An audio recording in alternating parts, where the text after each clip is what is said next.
Қайырлы күн, құрметті білім алушылар. Өзін-өз тану сабағына қош келдіңіздер. Осындай жаймашуақ күні сіздермен қайта қауышқаныма қуаныштымын. Ендеше жаңа сабағымызды бастайық. Бүгінгі жаңа сабағымыздың тақырыбы тұлғаның адамгершілік негіздері деп аталады. Жаңа тақырыпты тереңірек түсіну үшін пікір алмасайық. Тұлға әрқашан адамгершілік қасиетін жоғарылатып, өзін-өзі дамытып отыру қажет. Адамгершіліктің негізі руханилық болып табылады. Рухани дүниеміз қоғамдағы, күнделікті өмірдегі іс-әрекетімізді реттеп отырады. Рухани бай адамның ойында да, сөзінде де, ісінде де адамгершілік көрініс тауып отырады. Сол себептен де рухани жан дүниемізді байытып, таза ұстауымыз қажет.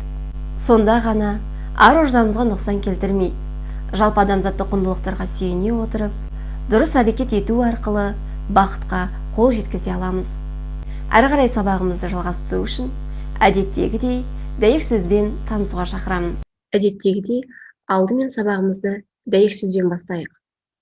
Түгел алғың келсе өмірдің ырысын, таза болсын, сөзің, ойың жұмысын. Жүсіп баласы ақынның дәйек сөзінің негізгі ойы неде деп ойлайсыздар? Өмірдің ырысы дегенді қалай түсінесіздер? Осы дәйек сөзден қандай ой түйдіңіздер? Ойларыңызды сабақтап, пікір алмаса отырайық.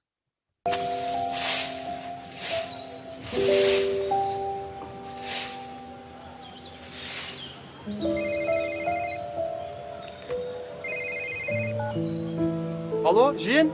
Алло, ағасы, қайдасыз? Сен айтқан арбатта отырмын ғой? Көрдім, бер қараңыз. О, жиен!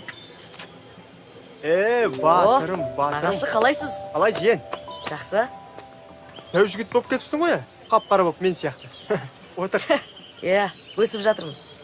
Қалай, әпкем, жезделерім, жағдайлар жақсы ма? Жақсы. Нағаш, қыдырамыз ба? Қыдырғанда, айлық алғанда бір жақсылап қыдыртармын сен, жиен, Ой, уайымдамасаңыз, менде ақша жеткілікті. Оның үстіне қонақсыз. Ой, рахмет. Сен ақшаны қайдан алып жүрсің?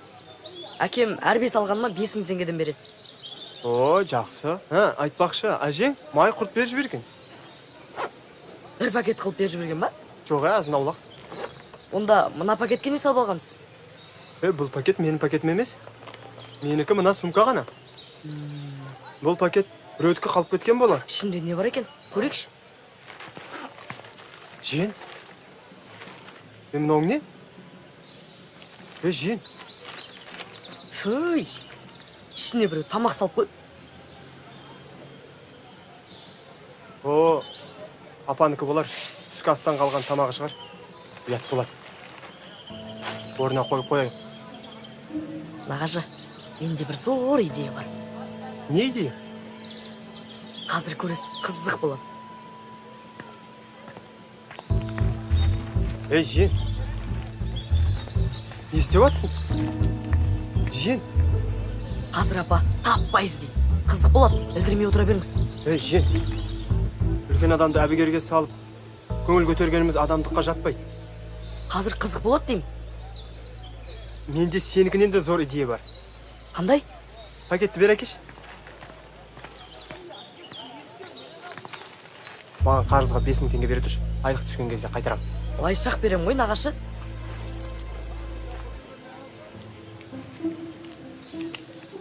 Міне. Менде 3000 теңге бар екен. Айлыққа дейін бір мәнісі болар. Барлығын сала салайын. Неге ішіне салып жатсыз? Қазір қызық болады. Қой, апа келатыр. Көрінбейтін жерге тұра тұрайық. Жүр. Жарайды.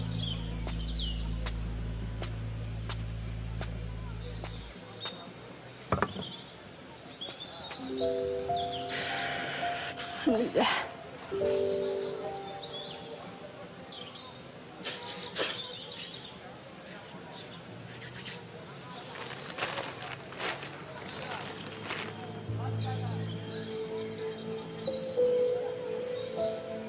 Allah'ım.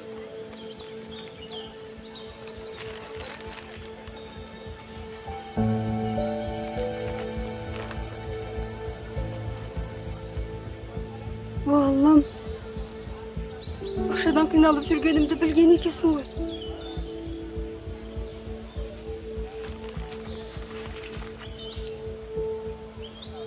Осы ақшаны салған адамның ата-анасына мыңда бір рахмет. Нұрыңды жаудыра көре Аллам сол отбасыға. Естідің бе жиен? Бір жақсылық жасап ең, ата-анаңа рахмет айт.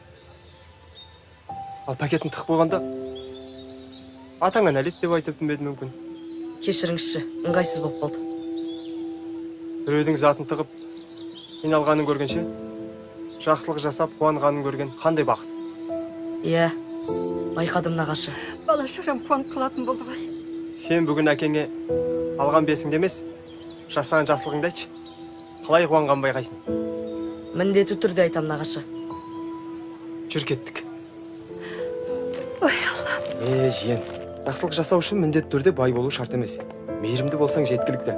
Мысалы, біреуге жылы сөйле, үлкенге көмектесіп жібер. Соның бәрі қайырымдылық болып есептелінеді, жиен. Түсіндің ғой мені? Түсіндім нағашы. Апаға көмектесейін.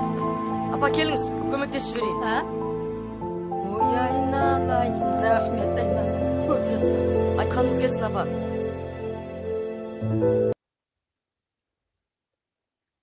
Бейнефильмді тамашаладыңыздар.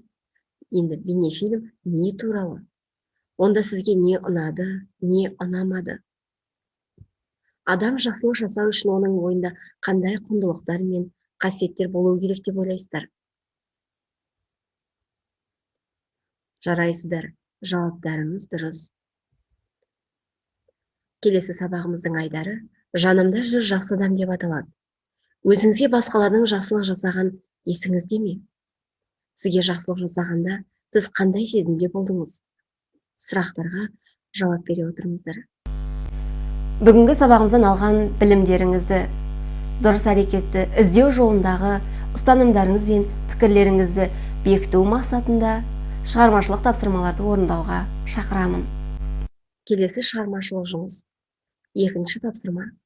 Төменде берілген тұжырыммен танысып, жақсы әдеттерді қалыптастыратын мүмкіндіктерді нақтылаңыздар. Сол ұстанымдарды басшылыққа алып, өз жоспарларыңызды жасаңыздар. Кез келген әдетті 30 күнде, яғни бір айда қалыптастыруға болады. Мақсатымыз жақсы әдеттерді қалыптастыру болмақ.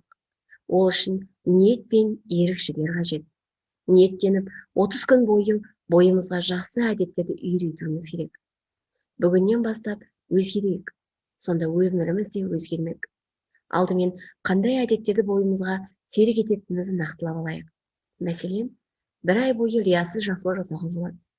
Тек жақсы нәрселерді ойлау, жақсыны көру, ізгі істер жасау, жақсы сөз айту, жақсы кітап оқу, міндет парызымызды атқару сияқты жақсы әдеттерді бойымызға сіңірейік.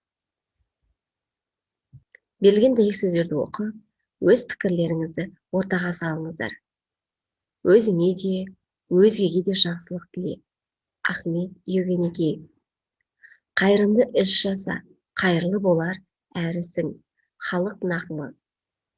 Берген кездегі қуаныш, алған кездегі қуаныштан көп артық. Халық нақылы.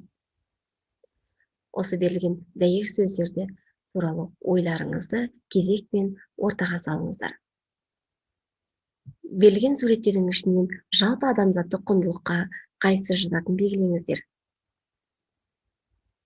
Өте жақсы, дұрыс жауап бердіңіздер. Яғни жалпы адамзаттық құндылықтардың қатарына сүйіспеншілікті жатқызамыз. Келесі тапсырмамыз жалпы адамзаттық құндылықтарды жіктеген ғалымды атаңыздар. Жарайсыздар. Жауаптарыңыз дұрыс. Келесі тапсырма берілген тест сұрақтарына жауап беріңіздер. Сол арқылы біз жеңіске жеткен білім алушыны анықтаймыз. Өте жақсы. Көш бастап тұрған жеңісті, Жанар Ақниетті құттықтаймыз. Жарайсыздар. Келесі тапсырма адамгершілік сөзінің синонимін жазыңыздар. Жарайсыздар. Адамгершілік, яғни имандылық, сүйіспеншілік, жақсылық, мейірім, дұрыс ой, әдеп, адами құндылық, ақылдылық, мейірбандылықпен ұштасып жататындығын дұрыс көрсеткен екенсіздер. Жарайсыздар. Аяқ сөздің авторы кім екенін анықтаңыздар. Өзіңе де, өзгеге де жақсылық тіле. Өте жақсы, дұрыс жауап Ахмет Евгений болатын. Сабағымыздың соңын жақсы адамдар әнімен қорытындылаймыз. Жаныңызда жүрген жақындарыңызға қол ұшын созып, жақсылықтың жаршысы болуға ұмтылыңыздар.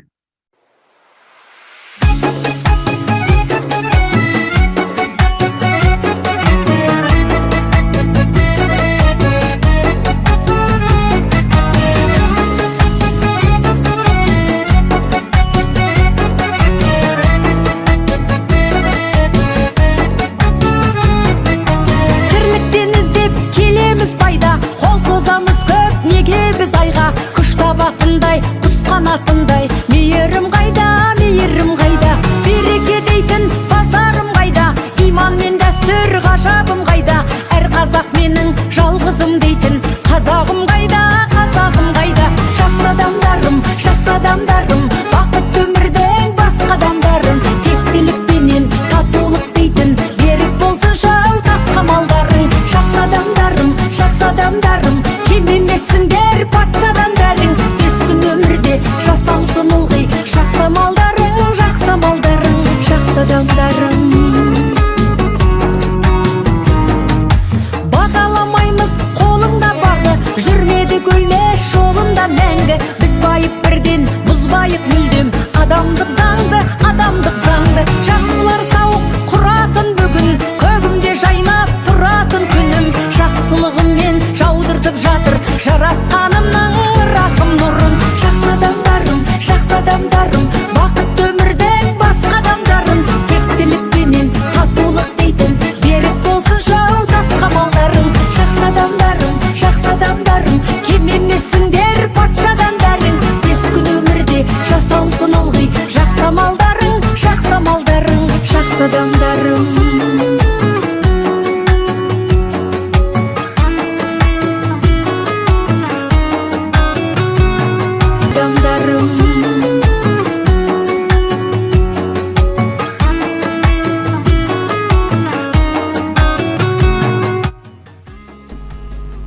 Құрметті білім алушылар, бүгінгі сабағымызда адамның ішкі рухани байлығы адамгершілік екенін түсініп, қиянат жасамау құндылығының мәнін аштық деп ойлаймын.